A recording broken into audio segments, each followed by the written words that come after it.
Hello everybody, Twitch Nitro here, and welcome back to the second installment of the map making aesthetics in my little inventing room. This is what I have for you today. It looks like just a normal humble torch, and you think that it could be just a normal humble torch. This is actually one of the things that I'm working on that doesn't require anything really from the new snapshots. If you listen very carefully, you can hear sound, and also if I set the time to nighttime, you'll see that this torch is actually giving off light as well. So it does everything. I think it's a nice little aesthetic thing. It uses the particle command, the sound command, and it even has a few things here. It has glowstone, and then on top of this glowstone there's a block 36 or piston extension. And then inside that there's a falling sand entity which has this block, and because this is on top of it, you don't fall inside of the block when you walk over it. And I think it's pretty nifty. It's a nice little effect for maps, and I think using stuff like this can add a lot. Now I've got the sound for this turned up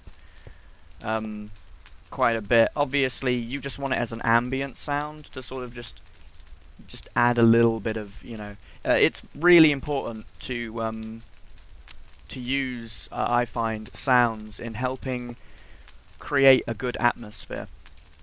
And I think using sounds in this way with the particle command and neat little tricks like that can really help sort of add a little something, So now I'll go over to the redstone and show you how it all works. It's quite simple. The sound command is going to be in this blue area here. I'm going to talk about different ways to run it.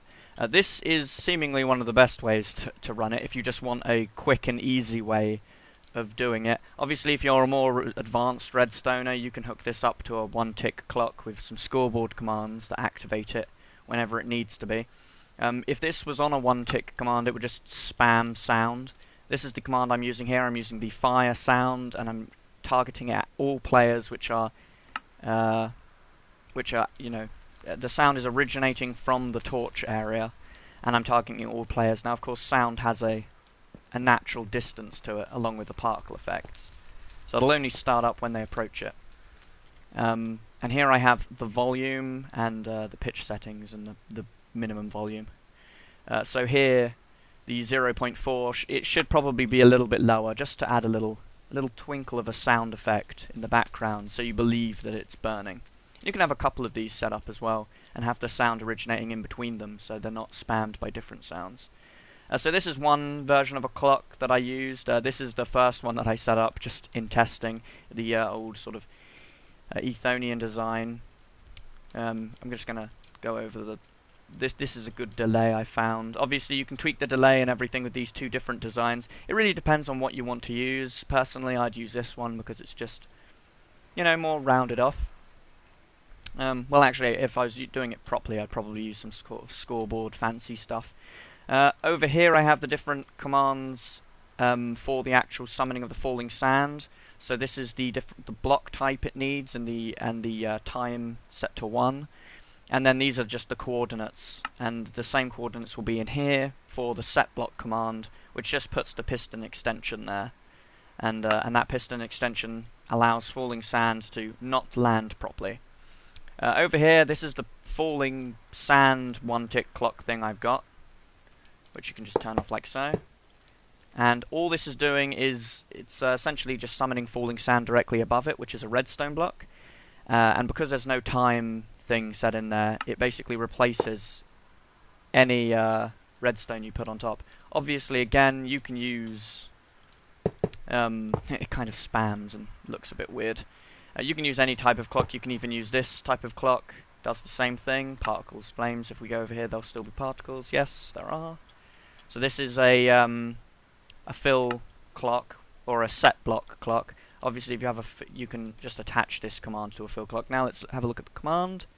Just a flame particle summoning at the coordinates, and I've got and this controls sort of like how much space it takes up. So it goes. It's this sort of like Y verticalness can be changed from here as well. If I go into this one and change this to like 1 or something, suddenly the flame the flame grows massive. So you can really play around with these particle effects, and I really encourage anybody who's thinking about making a map to start employing the use of sounds and the use of these particles a lot more, because they really are quite fancy. I'm going to change that back because that is ugly. So I hope you've enjoyed this short little video. I'm going to put the particle command and the playsound command in the description. Obviously, always check the sort of the wiki and stuff for all the different types of sounds and whatnot you can use. There are quite a few, and so it's quite fun to play around with. Maybe you can show off some of your own aesthetic creations as well. You can just send those to my Twitter. Get in contact with me on Twitter, and I'll respond to them. Yeah, I'm really eager to see if I do, in fact, spur anybody into trying their own aesthetic things. But there really are a lot of different possibilities here. Alright, enough blabbering. I shall see you guys next time. Bye.